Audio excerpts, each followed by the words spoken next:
The recent hike in the prices of fuel in Africa's largest economy has led to a fresh spike in food prices, dashing hopes of returning to a more stable market condition. After President Bola Tinubu's announcement of removal of the petrol subsidy, one sector that has begun to feel the effects of his policy is the food sector. Our correspondent Louisa Olani sent us this report.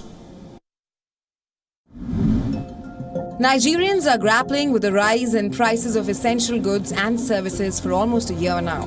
This has made it difficult for the average citizen to make ends meet. More recently, the basic food items such as tomatoes, plantain, rice, beans and cooking oil have become more expensive, putting a strain on the family's budgets. The increase in transportation cost, including fuel prices, has also had a domino effect. With the value of the naira also depreciating, both salary earners and self-employed people are feeling the heat. Tomato is not for the faint-hearted, it's not for the weak-hearted.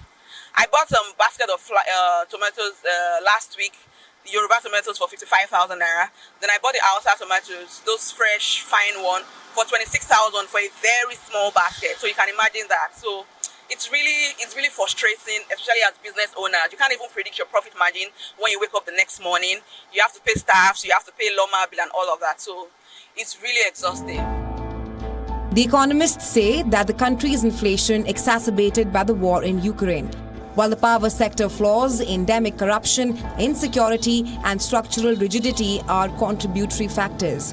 They call on the need for government to embark on strategies that are pro-masses and slow down hasty economic decisions.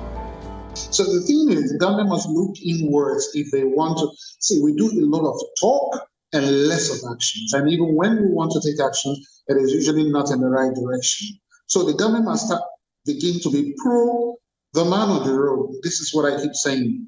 And until we do that, whatever we do at the moment is just a macro. We must begin to think micro and think about the people. People are suffering. The annual inflation rate in Nigeria rose for the fourth month to a near 18-year high of 22.41% in May 2023. The prices of food, which is the most relevant in the CPI basket, continued to accelerate to 24.82% in May after jumping by 24.61% in April. The prices also rose sharply for transportation after fuel shortages caused by the removal of subsidy by Nigeria's new president, Bola Tinubu. Because of structural rigidities, so many things came to play. I know the border closure is one big factor. The hike in electricity tariff.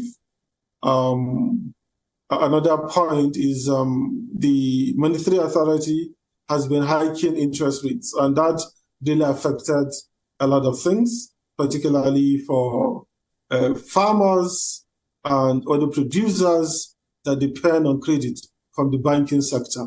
So all these factors have contributed to making our inflation situation very, very bad in my view. Now, despite the promise of renewed hope for the people by the new government, the rising cost of living in Nigeria continues to impact citizens from all walks of life, as accelerating inflation and dwindling household income is eroding consumers' purchasing power.